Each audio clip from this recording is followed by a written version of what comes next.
Oke, halo semuanya, gua Hovian Waji. Di video kali ini, gua akan menjelaskan topik yang sangat sederhana, namun sangat relevan, penting, dan juga bermanfaat untuk kalian semua ketahui, yaitu tentang bagaimana cara membuat hidup menjadi lebih baik. Oke, banyak orang itu ingin hidup yang lebih baik, namun permasalahannya adalah hidup lebih baik itu di tiap orang beda-beda maknanya. Ada yang ingin lebih baik secara finansial, ingin lebih kaya, ada yang ingin lebih baik secara karir, ada yang ingin lebih baik sesimpel ingin lebih bahagia, atau ingin spend waktu lebih banyak dengan keluarga, dan berbagai macam arti ataupun ukuran tentang bagaimana hidup itu lebih baik. Di sini gue punya ukuran ataupun definisi secara universal tentang cara membuat hidup menjadi lebih baik. Ukurannya adalah, kita definisikan dulu, apa sih itu hidup yang lebih baik? Ada dua ukurannya. Pertama, yaitu lu merasa bahwa hidup lu itu menjadi lebih positif. Itu yang pertama. Dan yang kedua adalah, dan menurut gue ini yang paling penting, yaitu lu bisa bangga dengan kehidupan lu sendiri. Lu bisa dengan bangga mengatakan bahwa, oh, gue sudah hidup menjadi lebih baik lagi. Oh, hidup gue udah ke arah yang positif, hidup gue sudah ke arah yang gue inginkan. Ini loh hidup yang gue mau, yang gue idam-idamkan dari dulu. Lu bisa dengan bangga mengatakan bahwa lu bangga dengan diri lu sendiri. Lu bangga dengan kehidupan lu sendiri. Lu bangga sudah berjuang untuk menjadi lebih baik. Dan di sini gue akan bahas dua cara tentang bagaimana cara membuat hidup kita menjadi lebih baik. Yang pertama, yaitu fokus pada apa yang memang dapat meningkatkan kualitas diri kita. Karena gini teman-teman, fokus itu mirip sekali dengan yang namanya investasi. Mengapa bisa demikian? Karena diri kita yang di saat ini itu ditentukan oleh apa yang sudah kita pupuk dari masa lalu. Ketika kita fokus pada suatu hal, maka artinya kita mencurahkan energi kita untuk hal tersebut. Dan ketika kita mencurahkan energi kita untuk hal tersebut secara terus-menerus, maka itu bisa menentukan tindakan kita atau action. Dan action yang diulang terus-menerus akan berubah menjadi yang namanya habit atau sebuah kebiasaan. Dan kebiasaan itu akan menentukan karakteristik kalian. Pertanyaannya, apakah karakteristik kalian itu negatif atau positif? Inilah yang harus kita renungi bersama-sama. Contoh kita ambil dari kehidupan sehari-hari. Misal kalian lagi seneng belajar apapun itu, belajar masak, belajar investasi, belajar coding, belajar AI, apapun itu, jika kalian terus-menerus fokus untuk belajar, maka kalian akan menjadi lebih pintar. Betul? Contoh lain, misalkan kalian mulai berolahraga, maka kalian bisa menjadi lebih sehat. Bahkan kalau kalian nge-gym, bentuk tubuh kalian, otot kalian menjadi lebih kekar, lebih bagus. Coba kita ambil contoh negatifnya. Misal, kita berada di pertemanan yang toksik. Sukanya juga ngegosip aja. Sehingga, lama-kelamaan itu akan mempengaruhi diri kalian. Mempengaruhi action kalian. Mempengaruhi kebiasaan kalian. Sehingga karakteristik kalian menjadi negatif. Bahkan kalian menjadi berpikir secara negatif, bukan positif. Contoh lain lagi, doom scrolling. Nah, misalnya kalian doom scrolling 4 jam, 5 jam, bahkan 6 jam sehari. Maka apa yang akan terjadi? Fungsi otak kalian akan menurun. Fokus kalian menurun, memori kalian menurun, bahkan empati kalian juga bisa menurun. Sehingga apa? Sehingga jika lu terlalu kebanyakan doom scrolling, maka lu bisa menjadi tolol. Contoh lain lagi, misal kalian terlalu fokus ke validasi eksternal. Kalian terlalu mikirin opini orang lain. Oh, dia nih ngeremehin gue nggak sih? Oh, dia nih ngejelekin gue sih? Penampilan gue gimana sih di pandang orang lain? Kalau kalian terlalu memikirkan opini orang lain tentang kalian, maka kepercayaan diri kalian akan menjadi rapuh. So, gue punya tugas buat lo semua.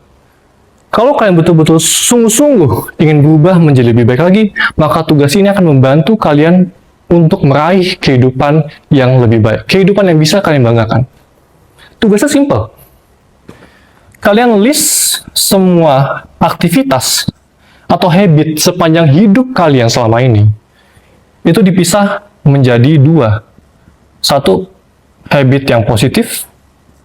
Dan yang kedua yaitu habit yang positif. Nantinya, kita akan memfokuskan diri kita untuk memperkuat habit-habit positif yang kita punya. Bakal lebih bagus lagi kalau kita tambah habit positifnya. Dan ke depannya kita juga akan memperbaiki habit-habit negatif yang lo punya. Dan akan lebih bagus jika kita bisa menghapus habit-habit negatif yang ada dalam diri kita. Dan itu semua bisa kita lakukan melalui proses berusaha memperbaiki diri kita. Contoh misalkan kalian mulai suka untuk baca buku.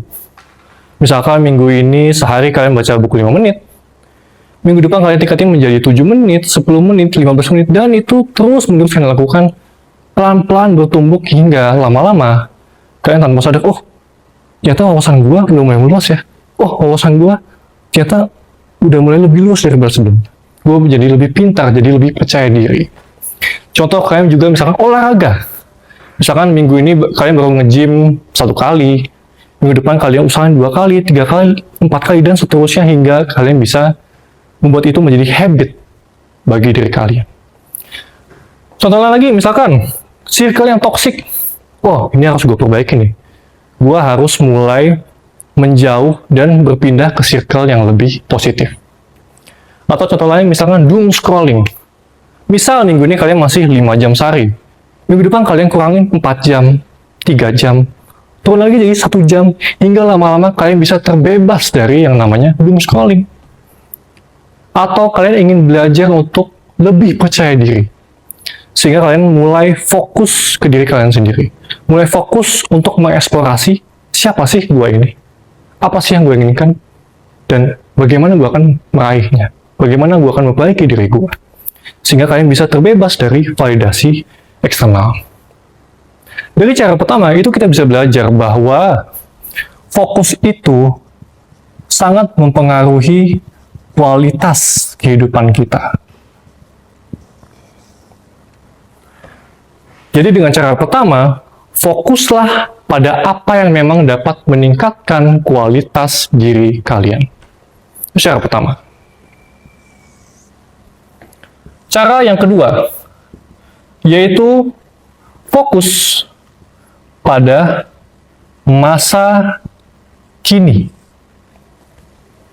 Ini teman-teman, manusia itu hidup di 3 dimensi waktu. Yang pertama yaitu masa lalu, yang kedua yaitu masa kini, dan yang ketiga yaitu adalah masa depan. Kita bedah satu-satu mulai dari masa lalu. Apa yang akan terjadi ketika kita terlalu fokus pada masa lalu? Kalian akan mulai mereplay kenangan di masa lalu, memori kalian di masa lalu, sehingga apa? Kalian menjadi ruminating, ataupun kalau dalam psikologi disebutnya rumination. Rumination itu apa sih? Rumination itu merupakan sebuah kondisi di mana kalian itu balik ke masa lalu, memutar-mutar kenangan di masa lalu, bahkan kalian memutar pemikiran negatif ataupun kesalahan-kesalahan kalian di masa lalu, hingga apa? Kalian nggak bisa move on. Kalian terjebak di masa lalu. Masalahnya adalah fokus dan energi itu adalah sumber daya paling berharga yang manusia pernah miliki. Dan Hidup kita itu hanya satu kali. Artinya apa? Kesempatannya itu hanya satu kali. Kalau kalian menggunakan energi yang terbatas ini untuk masa lalu, maka artinya kalian membuang-buang fokus kalian, membuang-buang energi kalian ke hal yang sia-sia. Mengapa? Karena masa lalu, mau bagaimanapun, itu tidak bisa diubah. Sehingga sia-sia kalau kalian terlalu fokus ke masa lalu. Masa depan. Apa yang akan terjadi kalau kita fokus ke masa depan? Pertama, masa depan itu menawarkan kita apa sih? Masa depan itu memberikan kita ketidakpastian atau uncertainty. Apa yang akan terjadi kalau kita terlalu fokus kepada ketidakpastian? Kita akan menjadi khawatir. Dan ketika kita menjadi khawatir terus-menerus dengan masa depan yang tidak pasti, maka kita akan menjadi cemas. Yang padahal masa depan itu belum tentu terjadi. Dan kita sebagai manusia juga nggak tahu apa yang akan terjadi di masa depan. So, sangat tidak efisien jika kalian terlalu fokus pada hal yang belum pasti. Lalu kita mesti ngapain? Fokuslah pada masa kini. Mengapa? Karena masa kini itu menawarkan kita yang namanya realita. Dan realita itu menawarkan kita yang namanya kepastian. Dan kepastian itu dapat membuat kita menjadi lebih tenang. Untuk masa lalu, kalian bisa memperlakukan ini cukup sebagai data. Data untuk kalian mengevaluasi diri kalian secara jujur. Oh, kesalahan gue di masa lalu ini nih, ini harus gue perbaiki. Cukup sebagai data untuk mengevaluasi diri kalian secara jujur. Bagaimana dengan masa depan? Masa depan itu cukup kalian jadikan sebagai arah. Atau mungkin simpelnya adalah tujuan hidup. Oh, gue ingin jadi A, gue ingin jadi B, gue ingin jadi C. Secukupnya, yaitu sebagai gambaran generalnya. Sedangkan masa kini, itu bisa kita lakukan sebagai proses. Mengapa? Karena bagaimanapun kita hidup di masa kini. Kita menghadapi realita di masa kini juga, di detik ini juga. Ada 4 benefit yang kalian dapatkan ketika kalian fokus pada masa kini. Yang pertama, yaitu kalian bisa menjadi lebih efisien dalam menggunakan fokus kalian dan juga energi kalian. Mengapa? Karena kalian nggak perlu lagi fokus ke masa lalu, terjebak di masa lalu. Dan juga kalian tidak terlalu berkutat dengan masa depan. Secukupnya aja. Sehingga sisanya kalian betul-betul menggunakan energi kalian ke satu tempat, yaitu masa kini. Sehingga kalian tidak terlalu membuang-buang energi ke hal yang sia-sia. Karena hidup kita cuma satu kali. Sehingga kita harus lebih bijak dalam mengelola fokus kita, mengelola energi kita, dan juga mengelola pemikiran kita. Itu yang pertama. Dan yang kedua, kalian bisa mendapatkan kestabilan emosi. Mengapa? Karena seperti udah gue jelaskan sebelumnya, masa kini itu menawarkan kita yang namanya realita. Dan realita itu memberikan kita yang namanya kepastian. Informasi yang paling update, dan itu juga merupakan fakta. Sehingga itu bisa menawarkan kita yang namanya ketenangan. Dengan ketenangan, kita bisa menjadi lebih jernih dalam menerima informasi dan juga dalam berpikir. Sehingga apa? Itu akan mempengaruhi pengambilan keputusan kita. Kita bisa membuat keputusan paling terbaik yang bisa kita raih. Yang mana itu kan mempengaruhi arah hidup kita. Apakah hidup kita menjadi lebih baik atau tidak. Yaitu yang kedua, yaitu kalian bisa mendapatkan kestabilan emosi, yaitu ketenangan.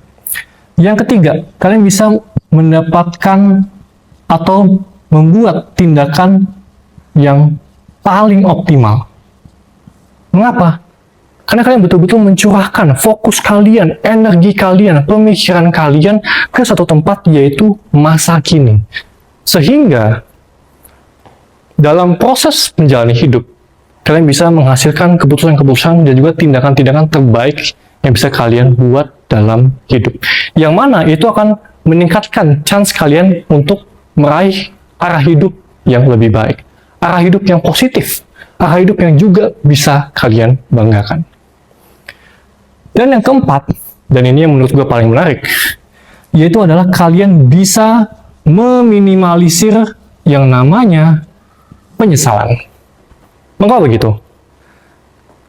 Banyak yang gue lihat, terutama orang-orang yang sudah umur 30, 40, 50, bahkan 60, itu memiliki penyesalan-penyesalan yang sebetulnya simpel.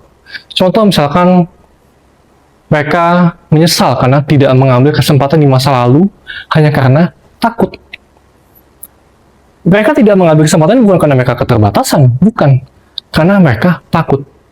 Di masa depan mereka menyesal, oh iya, coba waktu itu gua ambil kesempatan. Oh iya, waktu itu gua coba jadi A, coba jadi B. Mungkin hidup gua bakal berubah. Itu contoh pertama.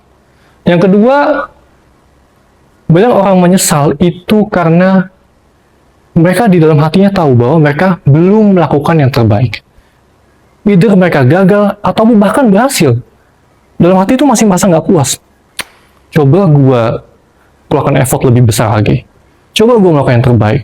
Pasti hasilnya bisa lebih bagus. Pasti nilai gue bisa jadi lebih tinggi.